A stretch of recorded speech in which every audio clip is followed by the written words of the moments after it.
Right, good morning, everybody. Welcome to this IHBC webinar on the retrofit of traditional buildings through the lens of PAS 2035.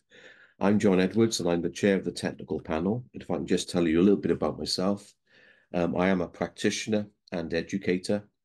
I deliver and develop retrofit projects, but I've also been involved in the development guidance. I led in the development of BS 7913, and I've been involved with the development of the latest PAS documents on retrofitting traditional buildings.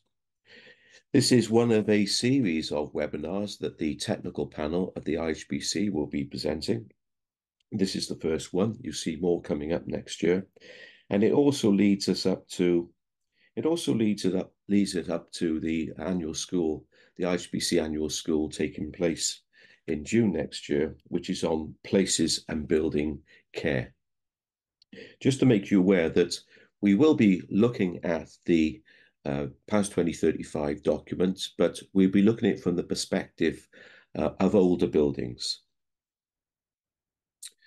So BSI set up a retrofit standards framework, and it has a fine set of objectives. So let's look at what these objectives are. Improving the functionality and durability of buildings. We should be pleased with that because that is about sustaining buildings. Improving the comfort and well-being of occupants. Improving energy efficiency and reducing environmental impact. Two of the most important ones, many people will say. And not just protecting, but enhancing architectural heritage, minimizing that performance gap, the gap between the performance we think we're going to get when we do all those measures, which will achieve an energy rating, and the actual performance we achieve once we've installed all those measures, and avoiding those unintended consequences. So these objectives and principles is what BSI work to when we're developing standards. Let's look at this framework. Let's focus on the boxes in the middle. And these are the core documents of this BSI Retrofit Standards Framework. We've got PAS 2035 for dwellings and PAS 2038 for non-domestic buildings. Today, we're going to be looking at PAS 2035. You'll also look at these boxes in the bottom. So we've got non-BSI standards, new BSI standards, and look out for the standard on retrofit assessment, which will be coming out next year, something I've been working on with a few other people. And we've also got existing BSI standards, and that includes PAS 2030, which we'll talk about later, and also BS 7913. Now, you may be pleased to see that BS 7913 is part of this framework, but all of these documents at the bottom, they are only part of this framework when either PAS 2035 or PAS 2038 refers to specific parts of those particular documents. So these are the BSI standards for retrofitting buildings. So as I mentioned before, PAS 2035 is for dwellings, PAS 2038 is for non-domestic buildings. Those two documents are basically processes with some elements of standards, principles, competency and qualification requirements, but they're mainly processes and they're retrofit processes. And as part of the retrofit processes, there is PAS 2030, which is a document that contains the detail of how each measure should be installed and the standards around the installation of those particular measures. That was specifically developed for use in PAS 2035, but it's also within PAS 2038 as well. These are standards which have been produced for traditional and historic buildings. I've already mentioned BS 7913. So that's referred to in both PAS 2038 and PAS 2035. And if we're looking at BSEN 16883, which is the European standard for retrofitting buildings, which I use quite a bit, coincidentally, that's only referred to in PAS 2038. And PAS 2038 will be the subject of a later webinar that we will present in 2024. So look out for that. So we've got a new version of PAS 2035 that was only published a few weeks ago. It's a better document than the current 2019-19 version. And I'm going to take you through it. through the lens of looking at older and traditional buildings. And we've also got a revised PAS 2030. Now, the way in which these documents have been revised, and in particular PAS 2035, it means there'll be a greater number of people looking and reading and referring and actioning the requirements of BS 7913. And that's one of the things I want to focus on this morning. So this is the overall process. If you are used to looking at PAS 2035, the 2019 version, I'm sure you will agree with me, this looks a lot simpler to understand. And I think this is this has basically been influenced, I think, by PAS 2038, which looks very similar to this in terms of the way it's laid out. So if we look at the main process and follow your eyes down to the bottom of the slide, you can basically see what this process is. But you've also got other boxes to the right-hand side, and we're only going to be focusing on that traditional and protected buildings part of that. But as you will note, traditional and protected buildings are clubbed as one in this particular document. So with traditional and protected buildings clubbed together as one, you will see there are additional requirements, and they are detailed there in those boxes underneath. So let's look at the preliminary considerations of PAS 2035. Maybe not that much difference to what the 2019 version says, but I must admit it explains building physics, building pathology, and thermal modeling very well. But I think we have to understand that where traditional buildings are concerned, whilst we might be taking the overall approach, which is the same as all other buildings, in practice, it's going to be very different. In practice, understanding the U value of a wall in a traditional solid stone wall building is very different to understanding the U value of a cavity wall building. So there are differences there. So we need to understand what it means to have a solid stone wall building in terms of building physics in the context of retrofitting buildings. Building pathology. We can have a knowledge of building pathology, but you will not be able to practice building pathology with older buildings unless you really do understand all those technicalities surrounding traditional buildings, which are very often very different to a modern building. And then we have thermal modeling. Again, we need to understand the traditional building if we're to thermal model properly and intelligently. What it also says in these preliminary considerations is fabric first. It says always fabric first. And then it's got a few caveats, like very wisely stating that maintenance repair should be undertaken first. Of course it should. And then it goes on about the low-hanging fruit, very sensibly. And then it talks about replacing distressed boilers and old heating systems, and then it's fabric first. But just like the 2019 version, it also says that where traditional buildings are concerned, usually it's a risk-based approach that will be usually the most appropriate approach to take. And I would say it's always the right approach to take. That's not to say we're not going to be doing work to the fabric, but in our overall evaluation of what we need to be doing, we need to be taking that risk-based approach. And coincidentally, PAS 2038 doesn't even mention fabric first. So we're looking at the stage now, inception. And that inception stage is the responsibility of the retrofit coordinator, which is the person who is overall responsible for the project. That person has that qualification, that level 5 diploma in retrofit coordination and risk management. But something new that appears in the 2023 version is that now retrofit coordinators must have that level 3 award qualification in the energy efficiency and retrofit of older and traditional buildings. That is a new requirement. If, of course, the retrofit coordinator is working on a traditional or protected building. Then we got the retrofit assessment stage, and there are some changes there. There are some changes in terms of the qualifications for the retrofit assessor. I mean, retrofit assessors need to be a domestic energy assessor who's done some small additional amount of training to become the retrofit assessor.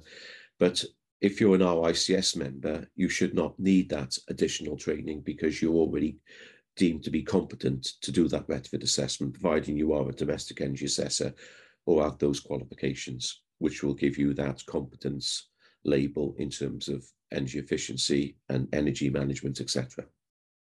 But for the first time, retrofit assessors, regardless of the special protection of a traditional building, the retrofit assessor now needs the level 3 award qualification, regardless of whether the traditional building is protected or not. Previously, it was only for protected buildings. The other thing, there's a few things to note where retrofit assessment are concerned. First of all, there's an Annex E to PAS 2035. It's very similar to an annex document that was previously annexed to the published version of the 2019-19 version, but now it's firmly placed in Annex E. It's basically a tick box exercise that allows you to analyze the significance of a building, and that is the responsibility of the retrofit assessor to undertake. If the building is protected, then again, it's the responsibility of the retrofit assessor to do a proper significance assessment in accordance with BS 7913. But something new in this document is that where the building is protected, the retrofit assessor can bring in external expertise to help them out if the retrofit coordinator agrees. Now, people have said to me, why wouldn't the retrofit coordinator agree? Well, it's going to cost additional money, isn't it, to bring in somebody who's got expertise in that area or any other area of an older building. But of course, we need to be wise that if we are undertaking work to a protected building that needs listed building consent or conservation area consent, then unless the significance analysis has been undertaken in an expert way, it's quite likely that you will not obtain consent. So we need to be wise to that. So let's pick up some of the words from the section 7.3 of PAS 2035. I'm only going to be talking about the bits which are pertinent to traditional and protected buildings. So it says, an appraisal of the dwelling's heritage, architectural features, structure, construction and condition, and installed building services need to be undertaken. Also, identification of any constraints imposed by the local planning authority, such as listing of a building, conservation area. So they are things that needs to be undertaken by the retrofit assessor. But if we focus on something else as well, identification of the location and severity of any existing construction defects or structural defects or leaks, and any condensation and or mold growth in the dwelling. Now, if you're going to be able to analyze that properly, then you will need some expertise in older buildings, because older buildings will very often be different, and the analysis will be different in terms of what the outcome is in terms of addressing the causes of those problems. And I think it's also good to see note 1 that you see at the bottom of the slide, that this might require the use of test equipment or invasive assessments, including opening up of the building fabric. More commonly, it will require the use of a hygrometer and suitable damp meters. One of the drawbacks of PAS 2035, it doesn't detail what equipment is being used, but if you note 3, it says guidance for assessment of traditional buildings is given in the investigation of moisture and its effects on traditional buildings, which is the document you see there, published by the RICS, Historic England and the Property Care Association. And in that document, which I've had a hand in producing, actually details the equipment that you need to use when you're analysing those moisture problems in buildings. So that's a really good addition, and I would recommend everybody to look at that document, and it's free to download. In fact, PAS 2035 is free to download, so I'm not going to go into everything because you can read it yourselves, but I'm just giving you my interpretation of this document from a traditional and historic building perspective. So let's look at what else it says, which is pertinent to traditional and protected buildings. It says an appraisal of the dwelling's construction in sufficient detail to establish the main materials, thermal transmittance, and moisture properties of the main building elements in brackets, exposed floors, walls and roofs, close brackets, and the suitability of dwellings for improvement. And that's great, and that must be undertaken. It's an essential part of the retrofit assessment.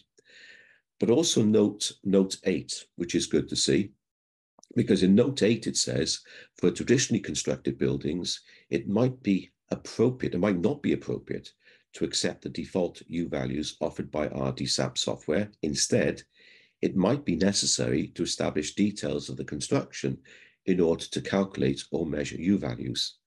Now, it's great to see that because, as we know, RDSAP very often underestimates the performance of a traditional building and therefore overestimates the improvement we are going to make to the traditional building once we've retrofitted it. And undertaking a proper analysis of the walls is quite an onerous activity, but sometimes it's an important activity. In the project I'm dealing with right now, there'll be material testing, analysing the walls, understanding the K values, and doing proper assessments and hydrothermal modelling in order to understand the thermal performance of the walls. Also backed up with in situ U value tests. And those are the things we've often got to undertake if we want to properly do this. Now we're at the stage of improvement option evaluation. So we're looking at all the possible improvements we can make, mainly driven by the recommendations from the EPC, but they're not the only measures that we should be considering. And if we pick up some of the things which have greater emphasis in the latest version of PAS 2035, which is good, carbon effectiveness, always the whole dwelling approach, which has always been in the document, but also at this stage, producing a monitoring and evaluation plan, which I think is a very good thing to see in this document.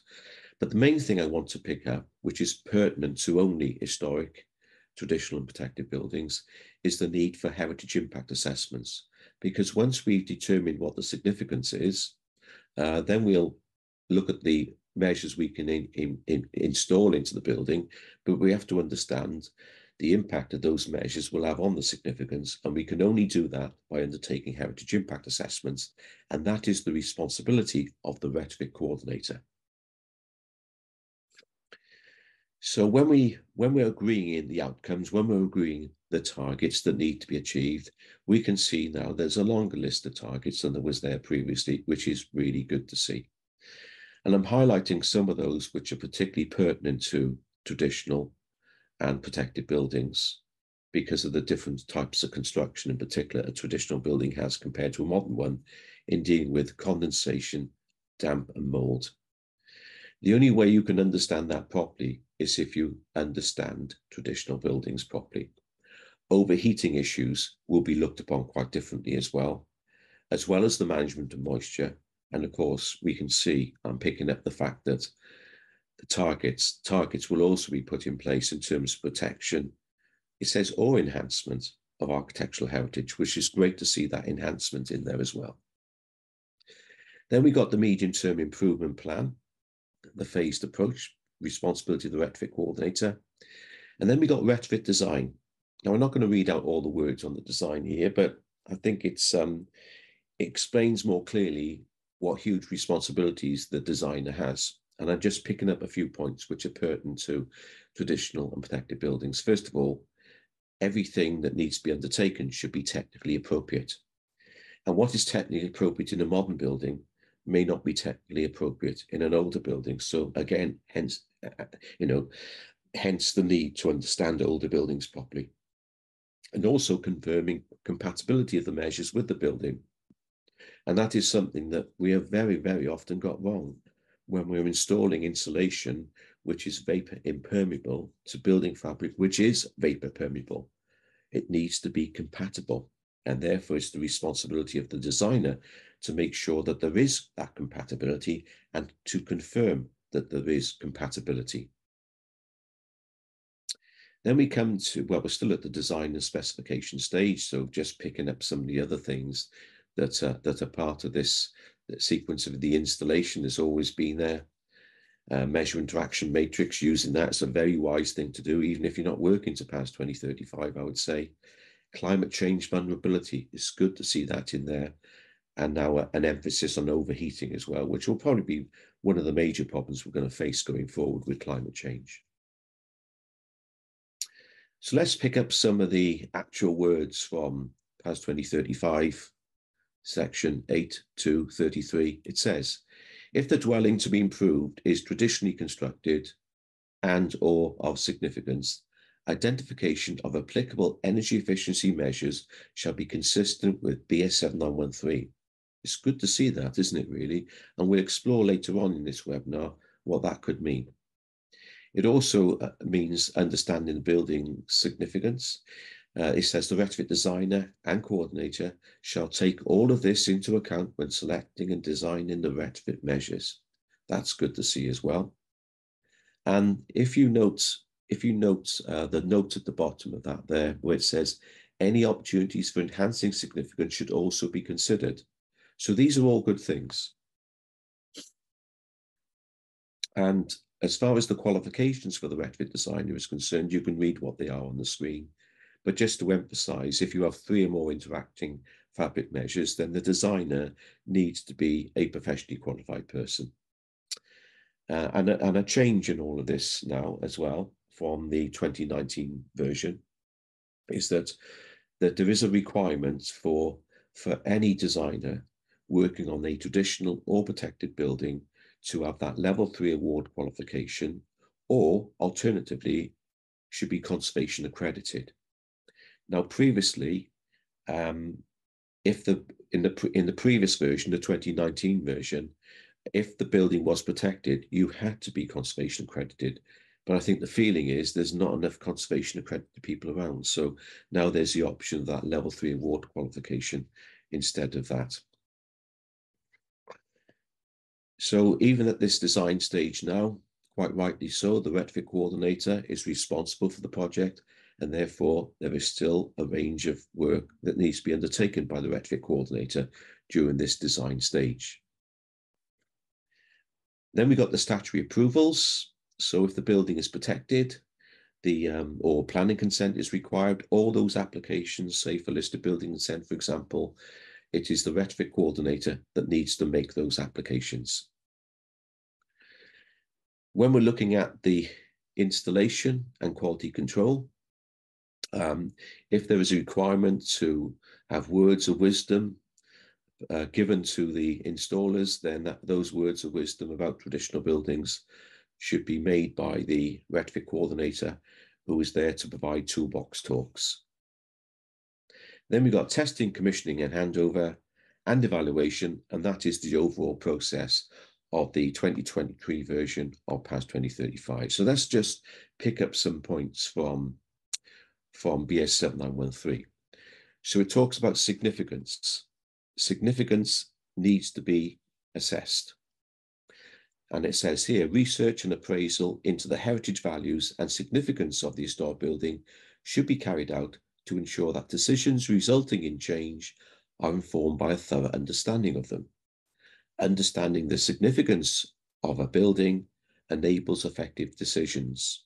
So it's critically important that significance is understood, because if we don't understand significance, we don't understand what is important upon a building.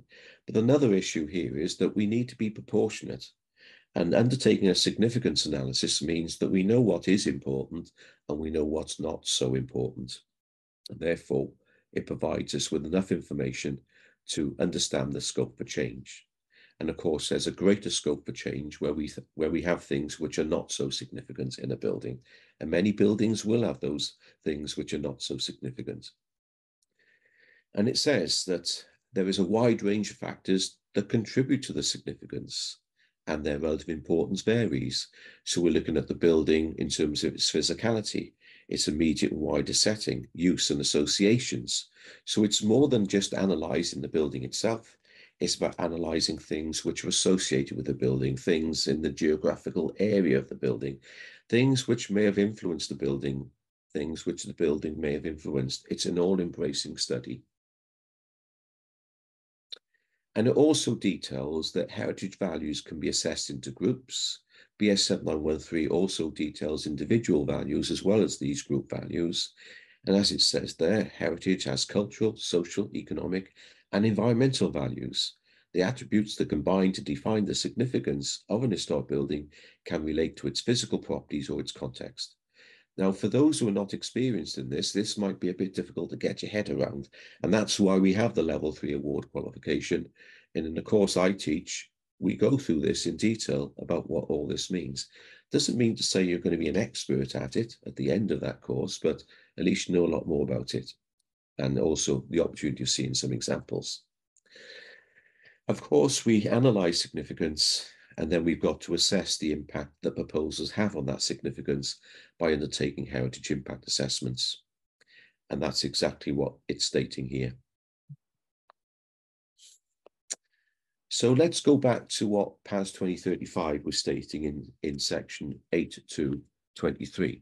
As it says, if the dwelling to be improved is traditionally constructed and/or significance, the identification of applicable energy efficiency measures shall be consistent with BS 7913. Now, I suppose we could spend all day looking at BS 7913 to see what that means, but let's just pick up a few different points here. So, contextual analysis to ensure that we have site-specific design, not a blanket design. There is no one size fits all, so a site-specific design needs to be arrived at in due consideration of the building itself. New work should not obliterate or destroy features of interest. Alterations should be carried out only if there is no suitable alternative option. They should be designed to minimize their impact on the significance of the building and should avoid losing features that contribute to that significance, and the principle of reversibility should be used. So that means when we're installing something into the building, we must work out how we can reverse it in the future if we need to or if we want to. Under the heading of sustainability, understanding that elements such as walls can be over a third less energy efficient if damp. So we've got to deal with those moisture issues. And to be honest, if we want to improve the energy performance of a wall, the first thing we should be doing is deal with the moisture problem, not putting insulation onto it. But of course, to be a little bit cynical, you're not going to get an energy rating improvement if you just improve the moisture content of the wall. And it also indicates here, some energy efficiency measures can have an adverse effect on sustainability. So pick up these points when we're designing retrofit measures for traditional and protected buildings. And this is something that I don't think PAS 2035 is really referring to, but I think it's something we should all be noting. And that is what BS 7913 says in section 531. And it says, the most effective way of ensuring energy efficiency and sustainability is to keep buildings in good repair so that they last as long as possible, do not need replacement, and do not suffer from avoidable decay that would require energy and carbon to rectify. Isn't that just plain common sense? Well, I think it is anyway. And it also goes on and says that these buildings should provide occupancy in an efficient manner, involving minimal production of carbon and use of energy without harming significance or the physical performance of the building fabric. Again, it's common sense. It expresses an holistic approach. And finally, it says, using natural ventilation and light and proper temperature and humidity control for individual rooms are ways of minimizing energy usage that respects the building's material characteristics. I don't think PAS 2035 is looking at buildings in this way. It's not looking at older buildings in this way. In my view, this is the way we should be looking upon all buildings. Now, I've spoken about the Level 3 award qualification. I had a hand in developing that. In fact, I developed the very first Level 3 award course. In fact, I worked with the Construction Industry Training Board in developing that in 2014, 2015, and I started delivering this course in 2015, and I've been delivering it ever since. Now there are many providers of this course, so you can shop around and go out there, but this is the only one that's available at the present time, which is delivered by an IHBC approved organization, and the only one that's delivered by somebody who's conservation accredited, and at its heart has some expertise in older and traditional buildings. So if anybody is interested in doing in actually doing this course, then there's details here on the screen. You also get the use of a book, and the course and the book has all these many sections. And I'm raising this with you now because many more people need to have this qualification going forward as a result of the 2023 version of PAS 2035. And I also mention it now because older buildings make up a huge proportion of building stock in the UK. If we use that pre-1919 date, then we're talking about just under a quarter of UK building stock is of traditional construction. But if we use the definition in PAS 2035, then we can say about a third of UK building stock is of traditional construction. And to be honest, most people in mainstream don't really get taught and educated about older buildings generally. So these are the things we cover, and it's also covered in the ebook, and it follows a process. And this process is also what you see in the IHBC guidance, in the IHBC toolbox, which you can also download for free on the IHBC website. If anybody's interested in that, you will see this flowchart, and this is the way in which this course is delivered as well. Let's consider some concerns about PAS 2035. But before I mention the concerns, I must tell you, when PAS 2035 was originally published in 2019, I would say it brought us into a much better place. Not a perfect place, but a much better place. And this review of PAS 2035, to bring about the 2023 version, has improved it again. This is a better document than the 2019 version. But having said that, we just can't think that everything is great.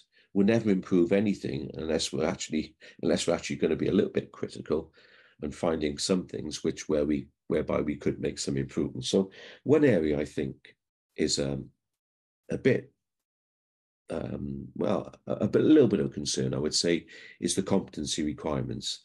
The lowest level of competency requirements, for example, for retrofit assessors, because retrofit assessors have a very responsible job.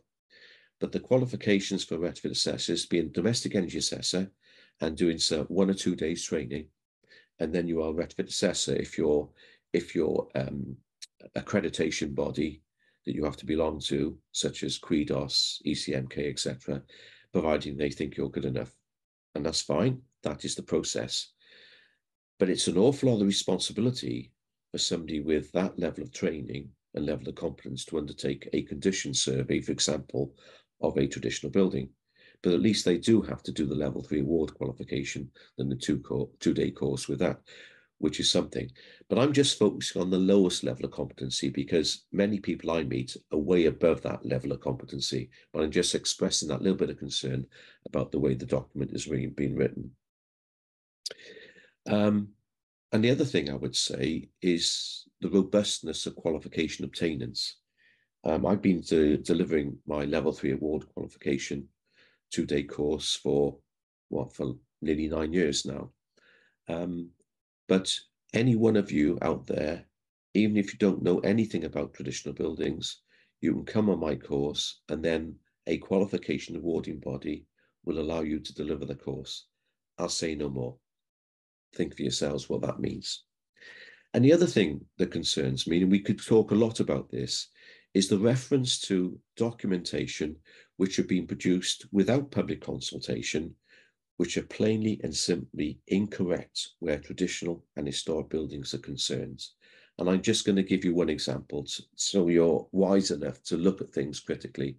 And this document here about internal wall insulation, and bearing in mind that most solid wall insulation, most internal wall insulation will be undertaken to traditional buildings. So if you look at this diagram or section through a traditional wall, floor, footing, etc., it's all vapor permeable. Moisture moves around in different directions. Moisture will evaporate through the floors, internal walls in a very minor equal way. We're talking vapor, not liquid. And and that's the way it works. Moisture moves around. There isn't a damp-proof course in this wall because it was built when we didn't build damp-proof courses in walls. So the question is, would you install a damp-proof course in this wall? Think about it. And if you were to install a damp-proof course in this wall, what do you think the implications would be? because what you'll be putting in is a moisture barrier in the wall, and then the moisture can't go above that. But where is that moisture going to go? Well, I would suggest it will go both sides. To what degree, we don't know. It depends on the wall and the situation. But it could go inside and therefore create increased moisture on the edge of the floor. So what does this document say? What does this document say about that? Well, it says, install new TBC where none exists. Okay, so if you're going to be doing that, you'll get this, unfortunately. The IHBC raised concerns about this particular issue, and I could talk about other issues in other documents. I'm just pointing out this one because it's so obviously wrong. And we pointed out this, but as far as the response we got, it says that all guides were produced with an industry steering group. Well, I'm not going to say any more about that. You can gather your own thoughts about that, but it's plain simply incorrect. And the problem I've got and other people have got, and the IHBC have got, is that if you're referring this as a reference as guidance, then people who don't know anything about traditional buildings may do this, and they'll end up creating a moisture risk around the edges of floors. So when we're looking at this PAS 2035, 2023 version, looking at it in terms of traditional and protected buildings, have we achieved these objectives? Have we improved the functionality and durability of buildings? Well, possibly yes. Hopefully yes. But I think it depends on the competence of the people who are actually doing all of this, really, doesn't it? Certainly the competence of the assessors, the competency of the designers.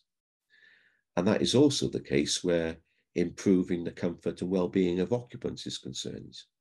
It's also the case where improving energy efficiency is concerned. But the other thing I think we should bear in mind, there's some that, that measure interaction matrix is a pretty good tool. But I think we should all understand that the measures that will very often be installed will be the measures which have been recommended by the EPC. They may not necessarily be the right measures because RDSAP doesn't properly understand the impact that measures have on the building and the impact that measures have on each other. So in that case, are we really going to be achieving all these objectives? Are we really going to be minimizing that performance gap? Not only enhancing but protecting architectural heritage, reducing the environmental impact.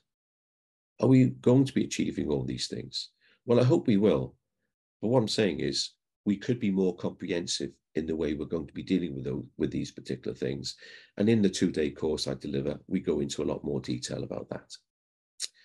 Anyway, thank you all for listening.